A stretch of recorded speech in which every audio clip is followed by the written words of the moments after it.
Hi everyone and welcome to this week's tag tip. So today we're going to talk about benchmarks, but this time we're going to talk about the grid benchmark.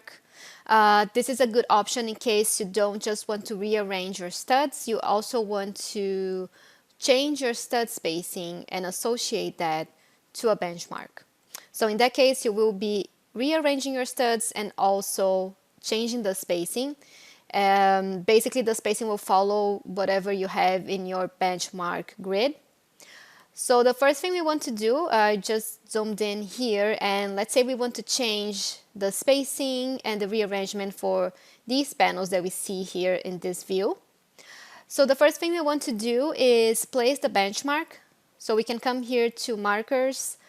You could either place that by grids again, or you could just use the selecting points. And this is where instead of selecting the default option, we would select the rectangular grid option. You're gonna have to add a prefix and also a number. And let me just add here a G for grid, just so we can identify that benchmark once we go in properties. So I'm gonna hit select. You can click anywhere actually. We can always rearrange this afterwards. And I'm gonna hit escape. And by default, you're gonna see that those cells are kind of small. So if you want to change that, you can always come here to edit type, and you can just change the width and the height of the cells. So that will be determining your stud spacing. So if you want the same, and when it comes to width and height, we are talking about panels that will be associated that are horizontally here in the floor plan view, and also vertically. So the height of the cell will actually be associated to our vertical panels that we see here, and the width will be associated to the horizontal panels. So you do want to make sure you are selecting the correct stud spacing in this case. So for this example, let's say that for all of my panels, I want a stud spacing of 1 foot and 6 inches. So in that case, we're gonna add 1 foot and 6 inches to our width and also to the height. Okay, so I'm gonna click OK. And there it is. So it's a square, and it's saying that I'm gonna get that 1/6 spacing at my panels that are clashing here horizontally and also vertically. So of course, for example, if you want a different stud spacing for your horizontal panels and a different one for your vertical panels, you just have to change that in the width and height parameters. So next step is just to place that correctly, because it will again rearrange the studs as well. So let's say we're gonna add it and move it to the corner here. So I'm just going to select my benchmark, and actually I'm gonna do a line. And let's say we do want to align here to my benchmark. Okay, perfect. So now that it's at the corner, and you do the same for your vertical panel. So let's say I'm also going to align this portion here to the top of my benchmark.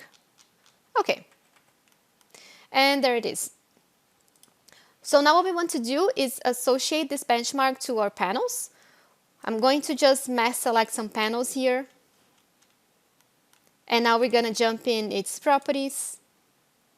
Don't forget to check off this option to make the changes to all panels.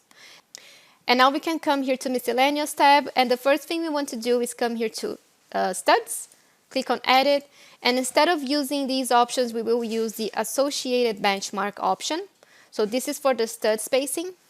And now we want to go to structural members, and we do want to change the rearrangement as well. So we're gonna change the rearrangement style to benchmark. We're gonna go to the benchmark tab, and we will associate that grid. So it would be my BMG1. And we are going to just hit OK here. And now as you can see, let's zoom in those panels that are pretty close to the benchmark. So as you can see, it's rearranging my studs, and that's going to be my stud spacing as well. So let me just measure here. So from one stud to the other, it would be 1/6. And to this panel here as well, my stud spacing will be 1/6. and it will rearrange the studs to follow exactly where my benchmark is. So even panels that are not physically clashing with that benchmark, you are able to associate to the benchmark. For example, this panel here, it's not physically close associated to the benchmark visually, but it is still following the pattern. So if you dimension the distance here, you will see that it's also 1/6. So it is associated to the benchmark. Even though it's not right at the top of the benchmark, like this one, you can still associate any panels in your project.